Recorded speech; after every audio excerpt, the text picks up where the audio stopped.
Magandang araw po. Narito na naman ang inyong lingkod na si Maestro Honorio upang bigyan kayo ng libreng weekly horoscope. Maraming salamat po sa mga tumatangkilik at nanonood ng YouTube channel ni Maestro Honorio, lalong-lalo na sa mga subscriber. At ganun din ang mga YouTube video ni Maestro Honorio. Huwag niyo pong kakalimutan mag-subscribe at pindutin ang notification button o notification bell upang lagi kayong update sa mga YouTube video na i-upload ni Maestro Honorio, lalong-lalo na sa Prediction 2024. Sa Prediction 2024 ay malalaman nyo ang mga swerteng petsa sa taong 2024 na siyang susunod nating i-upload. Bukod sa mga swerteng petsa, tatalakayin din natin ang mga animal sign na suswertehin sa taong 2024 ayon sa Chinese Elemental Astrology. Tatalakayin din natin ang mga swerteng numero. Kaya wag niyong kakalimutang mag-subscribe at pindutin ang notification button. May mga comment na nagsasabing bakit daw iba-iba ang pag-aanalisa sa mga swerteng zodiac sign at swerteng animal sign. Maaaring walang basihan yung mga iba-iba na yan, samantalang ang ating YouTube channel o si Maestro Honorio ay may pinagbabatayan. Tulad ng nasabi na, bago natin sabihin kung ano mga swerteng zodiac sign, ay pinapaliwanag natin ang mga auspicious planet katulad ng Jupiter, Sun, at ganun din ang tungkol sa full moon at new moon na umiimpluwensya sa kapalaran ng isang tao. Kaya para malaman mo legit na mga pag-aanalisa ng kapalaran, pansinin mo kung may basihan, kung saan ibinabatay. At kapag diniskas natin ang mga swerteng animal signs, swerteng petsa at swerteng numero, makikita nyo kung bakit o ano ang mga dahilan. Bakit ba swerte ang ganitong zodiac sign? Bakit ba swerte yung ganitong animal sign? Bakit ba swerte yung ganitong petsa at mga numero? Kapag may basihan o may pinagbabatayan ang isang pag-aanalisa, dito masasabi mong legit. At ngayon ay bibigyan natin ang ating mga manonood ng YouTube video at YouTube channel ni Maestro Honorio ng weekly horoscope. Sa weekly horoscope na ito, malalaman ninyo ang tungkol sa kapalaran ninyo sa sex, pag-ibig, love life, salapi, negosyo, karir, travel, family, swerteng kulay, swerteng numero, at marami pang ibang swerteng darating sa inyo sa ikalawang linggong ito ng buwan ng Pebrero. Kaya nood na! Weekly Horoscope, February 11 to 17, 2024. Aries, silang isinilang mula ika-21 ng Marso hanggang ika-19 ng Abril. Hindi mawawalang kabuluhan ang lahat ng ginagawa mong pagsisikap. Sa linggong ito, ginagarantiyahan ng langit na matutupad ang lahat ng iyong mga pangarap. At ang maganda pa nito, kahit hindi mo pangarapin, ginagarantiyahan din na basta't may kaugnayan sa salapi at material na bagay, tiyak na ito ay siguradong mapapasa iyo. Mapalad na kulay ang crystal green. Maswerteng numero 2, 7, 28, 36, 40, at 44. Taurus, silang isinilang mula ika-20 ng Abril hanggang ika-20 ng Mayo. Tunay ngang hindi makakabawas sa kabuhayan ang pagpapakita ng pagmamahal sa minamahal. Kaya naman sa linggong ito, ang pagpapakita ng pagmamahal sa pamamagitan ng regalo na may kasamang lambing na ikatutuwa ng mahal mo ay maghahatid sa inyong relasyon ng dagdag na swerte at magagandang kapalaran hindi lamang sa linggong ito, kundi sa buong taon ng 2024. Mapalad na kulay ang burgundy, maswerteng numero 6, 18, 22, 24, 27 at 38. Gemini, silang isinilang mula ika-21 ng Mayo hanggang ika-21 ng Hunyo. Bubenasin ka at mamalasin naman ang mga kontrabida sa buhay mo. Mahirap paniwalaan, pero tiyak na mangyayari. Babawasan ang ilang swerte nila at ito ay malilipat sa iyo mismo. Lahat ng swerte nila ay sa iyo mapupunta. Swerting pangmaterial na bagay, salapi, propesyon at maging sa pag-ibig.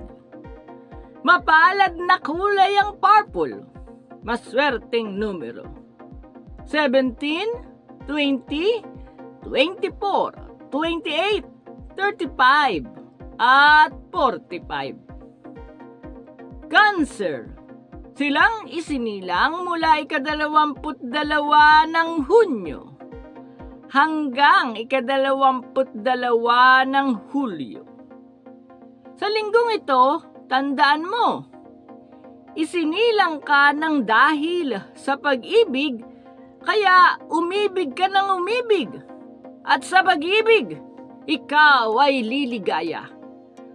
Huwag na huwag mong adlangan ang puso mo. Bigyan laya mo ang iyong damdamin. Kapag ganyan ka, magsisimula ng umunlad at sumagana ang kabuhayan mo. Kasabay ng pagunlad, may kakaibang ligaya ang mararamdaman ng iyong puso. Mapalad na kulay ang lilac, maswerteng numero 2, 11, 19, 29, 34 at 41. Leo, silang isinilang mula ika-23 ng Hulyo hanggang ika-22 ng Agosto. Ito ang tamang panahon upang tanggalin mo muna ang iyong pride o ego. Unawain mo na nagsasakripisyo rin ang nagmamahal. At sa pagsasakripisyo, masusukat ang pagmamahal. Magsakripisyo ka at ito'y hindi masasayang. Sa linggong ito, ang nasa itaas ang gaganti sa mga tiisin at pagsasakripisyo mong ginawa. Gagantimpalaan ka ng langit ng malaking halaga ng salapi at masarap na romansa. Mapalad na kulay ang gold, maswerteng numero 3, 16, 20, 32, 37 at 43. Virgo, silang isinilang mula ika-23 ng Agosto hanggang ika-22 ng Setyembre. pinapalayo ka ng iyong kapalaran. Dahil sa linggong ito, labis na liligaya ka pag sa malayo kayo nagpunta ng mahal mo. Malinaw ding nakikita sa bolang kristal na kung sino ang makasama mo sa malayo. Siya na at wala nang iba ang tunay na para sa iyo. Sa linggong ito, kapag patuloy kayong nagsama, kasabay ding aanihin ninyo ang tuloy-tuloy na swerte at ligaya. Mapalad na kulay ang aquamarine. Maswerteng numero. 7, 15, 25, 27, 31, at 39. Libra. Silang isinilang mula ika-23 ng Setyembre hanggang ika-23 ng Oktubre. Hindi mapipigilan ni numan na sa linggong ito. Lalabas ngayon ang tinatago mong pagnanasa sa isang nilalang. Sasanib ito sa nakalantad mong pagmamahal sa kanya. Kapwa kayo makakaranas ng isang mainit na romansa, masarap na halikan, at grabeng ligaya. Mapalad na kulay ang violet. Maswerteng numero. 9, 18, 24, 34, 42, at 44. Scorpio. Silang isinilang mula ika-24 ng Oktubre hanggang ika-21 ng Nobyembre. Gawin mo ang gusto mong gawin kahit pa ang buong mundo ay nakakontra sa iyo.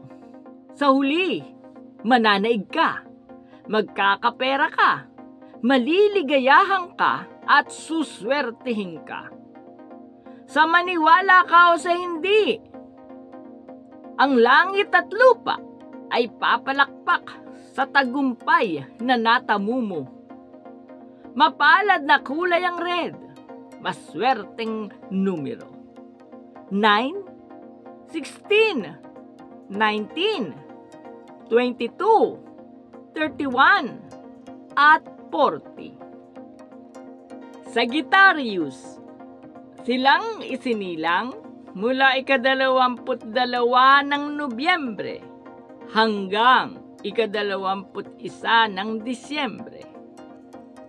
Kung magagawa mo, sa linggong ito, huwag mong sikilin ang iyong sarili. Mamasyal ka sa lugar na kung saan iyong nararanasang sumaya. At pagkatapos ay mamili, kumain at mag-shopping ka upang ang mga swerte at magagandang kapalaran ay lalo pang kumapit at dumikit na ng husto sa iyong katauhan. Mapalad na kulay ang pink. Maswerteng numero. 3, 15, 24, 33, 42, at 45. Capricorn. Silang isinilang mula ika-22 ng Disyembre hanggang ika-19 ng Enero. Sa linggong ito, isang obligasyon ng bawat tao ang pasayahin ng kanyang minamahal. Ihinto muna ang pinagkakaabalahan. Marami pa namang mga araw na darating. Ngayon din, unahin ang minamahal. Nananabik na siya sa iyo at kumbaga sa halaman. Natutuyot na, sabik na sa iyong dilig. Mapalad na kulay ang yellow. Maswerteng numero. 17, 20, 24, 30, 36, at 44. Aquarius, silang isinilang mula ika-20 ng Enero hanggang ika-18 ng Pebrero. Sa linggong ito, may naghahanda. Naghahanda ang langit ng malaking swerte para sa iyo na may kaugnayan sa romansa at salapi. Ito ay mangyayari lamang kung makikitang buo ang loob mo o may nervyos ka man pero konti lang at hindi masyadong pinapahalata.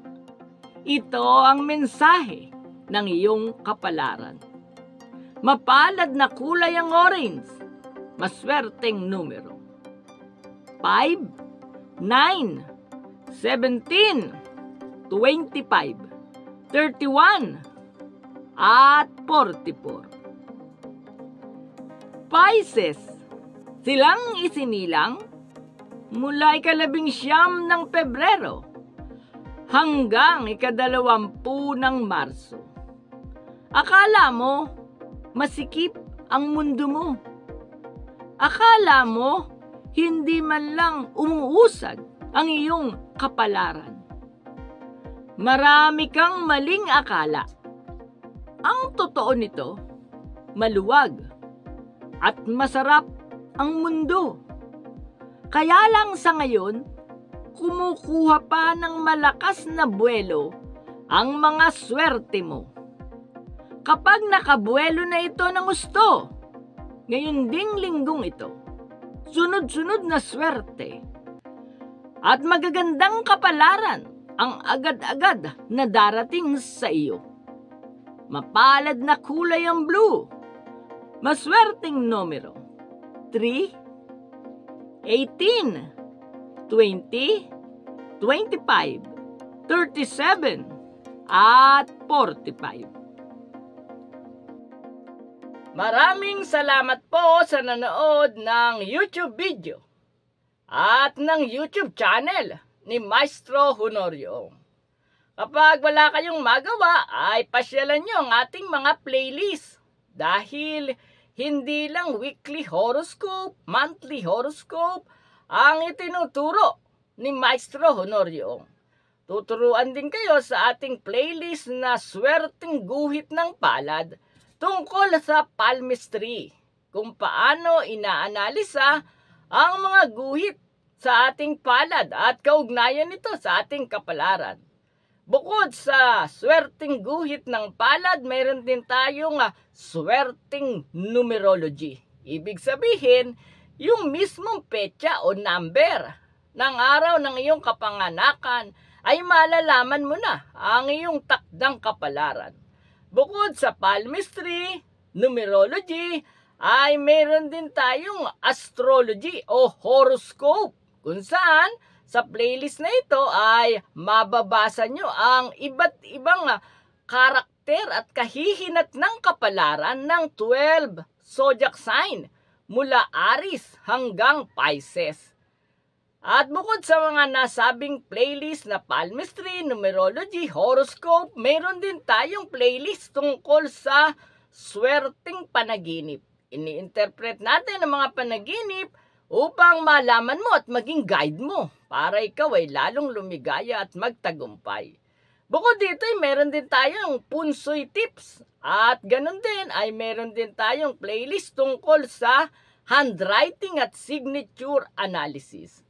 At kaya nga kapag wala kayong magawa ay pasyalan nyo ang iba't ibang playlist na nabanggit upang patuloy kayong matuto kung paano nyo aanalisahin ang sarili ninyong kapalaran.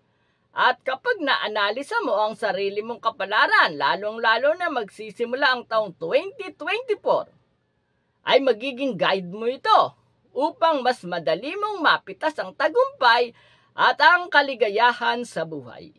Muli, sa ngalan ni Cordapia na nagbabakasyon pa rin sa Boracay, Magkita-kita tayo hanggang sa susunod na Weekly Horoscope.